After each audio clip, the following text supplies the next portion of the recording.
जय जगन्नाथ। मैं शिवानी चक्रवर्ती, मैं जगत चक्रवर्ती अपने चैनल बॉन्ग फूड टेल्स में आप सबका स्वागत करते हैं। आज के हमारे वीडियो में हम आपको बताएंगे कि क्या आप जगन्नाथ मंदिर में जो चीज़ वर्जित है, अर्थात जगन्नाथ जी के पास भोग नहीं लगता, क्या आप उसे अपने घर में भोग लगा सकते हैं। क्योंकि हमारे कुछ भाई बहन हैं, जो सब्सक्राइबर भाई बहन हैं, वो जानना चाहते हैं कि जगन्नाथ मंदिर में जो जो सामग्री वर्जित हैं लेकिन दूसरे मंदिरों में लगते हैं, क्या वो अपने घर में जगन्नाथ जी को दे सकते हैं।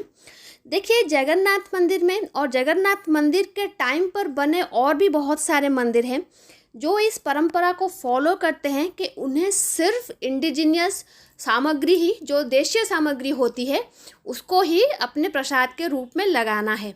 जैसे जगन्नाथ मंदिर है, लिंगराज मंदिर है, केंदुझर का बलदेव जीउ मंदिर है, यहाँ पर नियम सेम है।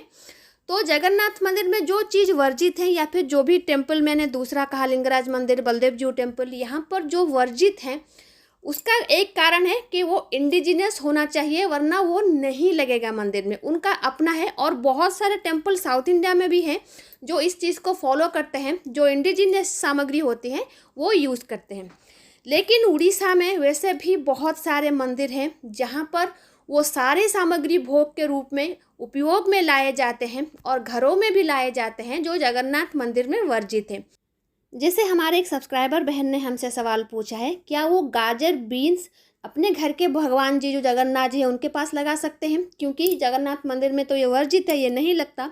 देखिए, बिल्कुल आप लगा सकते हैं।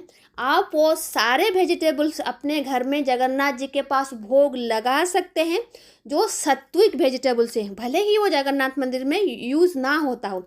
जो भी वेजिटेबल्स या फिर फ्रूट्स जगन्नाथ मंदिर में यूज़ नहीं होते हैं, या तो वो तमसिक होते हैं या फिर हमारे इंडियन ओरिजिन के नहीं होते।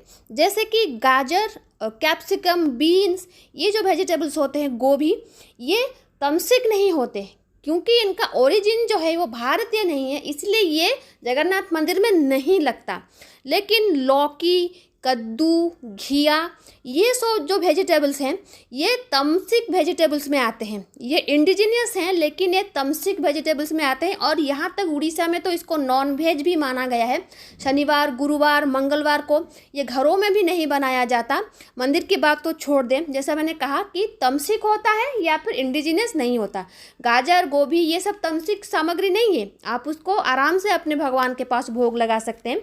लेकिन जैसा मैंने कहा कि घिया, कद्दू, लौकी, इसका कोई भी बना हुआ प्रसाद आप जगन्नाथ जी को अर्पण मत करें। और एक सामग्री है जो जगन्नाथ जी को आप अर्पण नहीं करते या फिर नारायण को आप अर्पण नहीं कर सकते, वो है करेला।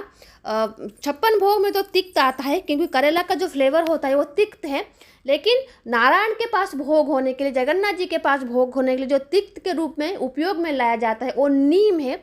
या तो आप नीम के पत्ते से कोई सामग्री बना के प्रभु को भोग चढ़ाएं, या फिर उसके फूल से बने हुए कोई सामग्री बना के, भोग सामग्री बना के आप चढ़ा सकते हैं। लेकिन करेले का इस्तेमाल बिल्कुल भी मत करें। और अगर हम अपने घर की बात करें, हमारे घर में जगन्नाथ जी दधि वामन के स्वरूप में है और तकरीबन 300 साल से भी ज़्यादा समय हो गया है उन्हें हमारे घर में। तो आप अंदाज़ा लगा सकते हैं वो कितने पुराने हैं। लेकिन हमारे घर में भी हम भगवान जी को गोभी देते हैं, गाजर से बनी हुई सब्जी देते हैं, वो सब भगवान जी को लगता है। जगन्नाथ मंदिर में जगन्नाथ जी को खजूर नहीं लगता, लेकिन घर में आप खजूर में बनाई हुई जो भी सामग्री, भोग सामग्री आप बनाना चाहते हैं, आप दे सकते हैं।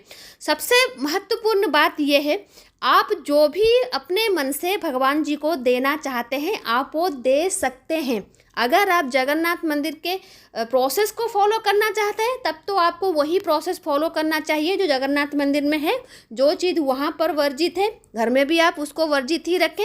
लेकिन अगर आप श्रद्धा से अपने भगवान को अपने कोई पसंदीदा भोग सामग्री चढ़ाना चाहते हैं तो डेफिनेटली चढ़ा सकते हैं। और मिठाइयों में भी आप सब कुछ भगवान जी को चढ़ा सकते हैं, जो भी बाज़ार में मिलता है या फिर आप घर में बना के देना चाहते हैं। बहुत सारे लोग अपने भगवान जी को अपने हाथों से बना के मिठाई, खीर हो गया, रसगुल्ला हो गया, जो भी बनाते हैं भगवान जी को अपने हाथों से बना के देते हैं। लेकिन बाज़ार में भी बहुत सारी मिठाइयाँ मिलती हैं। लेकिन जब भी बाज़ार से आप मिठाई लाएँ, एक बात का ध्यान रखें, सिल्वर फॉयल या फिर गोल्ड फॉयल उसमें नहीं लगना चाहिए क्योंकि वो नॉन वेज होता है और ये भोग आप बिल्कुल भी भगवान जी को नहीं चढ़ा सकते। ये एक बात है। और दूसरी बात है, बहुत सारे लोग मिठाई लाते हैं जब बाज़ार से और उसी पैकेट में ही भगवान जी के सामने खोल के रख देते हैं भोग के लिए। इस तरीके से भगवान जी को भोग अर्पण नहीं होता।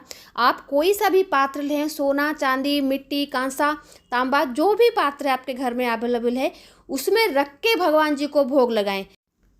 और फ्रूट्स में भी आप सारे फ्रूट्स जो भी हमारे भारतीय बाज़ार में मिलते हैं, आप सब के सब भगवान जी को भोग चढ़ा सकते हैं। पूर्णिमा और एकादशी के दिन भगवान जी को ज़रूर विशेष भोग लगाएं, क्योंकि ये दोनों दिन जगन्नाथ जी के बहुत प्रिय दिन हैं। वैसे भी और भी बहुत सारे दिन हैं, जैसे होली का दिन है, दशहरा का दिन है, कार्तिक का पूरा महीना है, तो इस दिन भी आप विशेष भोग बना के दें। लेकिन बात वही है, आप अपने श्रद्धा से जो देना चाहते हैं वो दे सकते हैं और इसके लिए कोई भी वारण कहीं पर नहीं है। तो ये थी छोटी सी जानकारी कि जगन्नाथ जी को आप घर में क्या क्या भोग लगा सकते हैं। आई होप ये इन्फॉर्मेशन आपको अच्छा लगा होगा। तो आज के लिए इतना ही। रहते हैं। जय जगन्नाथ, जय माँ काली।